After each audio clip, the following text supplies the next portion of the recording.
शिल्पा शहर की पढ़ी लिखी और होशियार लड़की है, जिसकी शादी उसके पापा के सालों पुराने वादे की वजह से गांव के विकास से हो जाती है। शिल्पा की सास पुराने ख्यालों की होती है। अरे शहर की हो, इसका मतलब ये नहीं कि जो मन आए करोगी। घर के कुछ नियम है जो तुम्हें भी मानने पड़ेंगे। हाँ। मम्मी, मुझे रीति रिवाज से कोई दिक्कत नहीं है, पर ऐसे नियम जिनका कोई मतलब ना बने, वो तो गलत है। हाय, देखो तो। अरे घर आए एक दिन पूरा नहीं हुआ और सास से जुबान लड़ाना भी शुरू। नहीं हो, बहू हो, अपनी हद में रहना सीख लो। हाँ। इतने में विकास भी वहां आ जाता है। माँ, मुझे लगता है शिल्पा को घर रहने की जगह दुकान चलना चाहिए। इसकी नई चीजों की समझ और सोच हमारे बिजनेस के लिए बहुत अच्छी रहेगी। बेटे की बात सुनकर माँ को बहुत गुस्सा आ जाता है। अच्छा। अरे बीवी के आते ही तेरे तो सुर बदल गए। अगर ये दुकान जाने लगी तो गांव में क्या इज्जत रह जाएगी हमारी है। लोग क्या कहेंगे। ये कहीं नहीं जाएंगे बस। हाँ। माँ के आगे और कुछ बोले बिना विकास वहां से चला लाइक, जाता है शेयर और एंड सास शिल्पा सब्सक्राइब। को घर के कामों में लगा देती है। उसी रात विकास और शिल्पा साथ बैठकर बातें कर रहे होते हैं। मम्मी ऐसा क्यों सोचती हैं कि औरतें कुछ नहीं कर सकती, और उन्हें लोगों की इतनी चिंता क्यों है?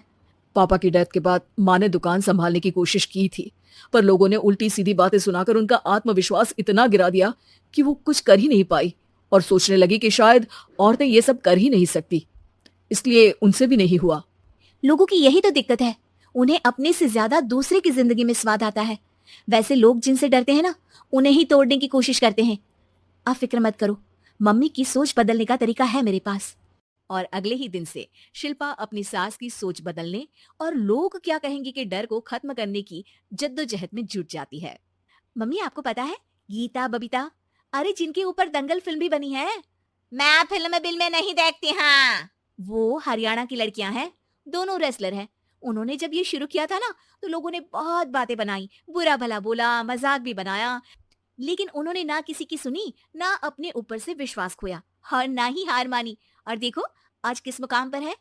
अरे तो ये सब मुझे क्यों सुना रही है। हाँ। नहीं नहीं, बस ऐसे ही, हमें अपने आसपास की खबरें तो रखनी चाहिए ना। ऐसा कहकर शिल्पा अपनी सास को सोच में डालकर वहां से चली जाती है।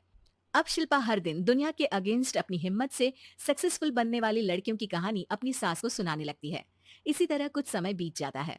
और माँ, आजकल बहुत चुप चुप रहती हो, सब ठीक तो है ना? बस कुछ सोचती रहती हैं, इसीलिए ज्यादा बोल नहीं पाती। ऐसा क्यों हुआ माँ, कोई दिक्कत है क्या? अरे तेरी पत्नी ही दिक्कत है। है? मैंने क्या किया? अरे रोज मुझे कुछ समझाने के मकसद से एक नई कहानी सुनाती है, पर खुद नहीं जानती कि मुझे सब पहले से पता है। हाँ। तो फिर दिक्कत क्या है माँ?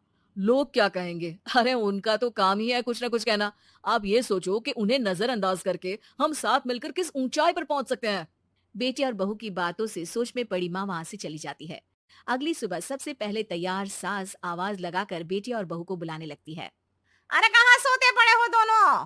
किसी को घर में कोई काम नहीं है क्या। हाँ। सास की आवाज सुन शिल्पा भागती हुई कमरे से बाहर निकल आती है, जिसके पीछे विकास भी बाहर आ जाता है। मम्मी, आप इतनी सुबह तैयार होकर कहाँ जा रही हैं? अरे किसी नई शुरुआत से पहले भगवान का आशीर्वाद बनता है या नहीं। मैं सीधा दुकान जाऊंगी, तुम काम निपटा कर आ जाना है। सास की बात सुन शिल्पा और विकास खुशी से फूले नहीं समाते। ये हुई ना मेरी माँ वाली बात। पूरा परिवार मिलकर दुकान पर काम करने लगता है, जिसमें विकास और उसकी माँ दुकान संभालते हैं, तो शिल्पा काम को ऑनलाइन डाल शहर और इंटरनेट का काम संभालने लगती है, जिसे देख गांव में लोगों के बीच गॉसिप शुरू होते देर नहीं लगती। और अब क्या विकास भाई, अकेले काम संभल नहीं रहा था तो नौकर रख लेते हैं। और तो कोई यहाँ लाने की क्या जरूरत थी। इन्हें घर में जो काम बोलो वो तो सही से करती नहीं। यहाँ आकर तो तुम्हें डुबा ही देंगी। अरे भाई साहब, अगर आपके घर की औरतें सही से काम नहीं करती ना, तो हमें उससे कोई लेना देना नहीं। यहाँ आपकी पंचायत के लिए किसी के पास समय नहीं है। हाँ। करारा जवाब सुन बातें सुनाने आए लोग मुंह लटकाए उल्टे पैर वापस चले जाते हैं। वाह मम्मी, ये तो अब दोबारा कभी भूल कर भी यहाँ नहीं आएंगे। I am so proud of you. अरे बहुत हुआ। हाँ, काम पर लगो चलो। तीनों आपस में काम बांटकर अपने अपने काम पर लग जाते हैं। इसी तरह दिन दिनों के साथ महीने बीतते हैं, जिसमें शिल्पा की पढ़ाई, विकास की मार्केट स्किल और सास की फाइनेंशियल मैनेजमेंट से उनकी दुकान बहुत अच्छा बड़ा बिजनेस बन जाता है, जो गांव के साथ साथ शहर में भी अच्छा खासा मशहूर हो जाता है। अरे सच ही कहते थे तुम दोनों। लोगों का तो काम ही होता है कहना। अब हमें सुनना है या नजरअंदाज करना है वो तो हमारे ऊपर है। हाँ। आपकी शुरुआत में गालियां और आसमान छूने पर तालियां। ऐसे लोगों का तो काम ही है पलटना। इनकी बातों से हमें कभी अपनी राह बदलनी नहीं चाहिए, बल्कि अगर बातें बन रही है तो समझ जाओ कि रास्ता सही है।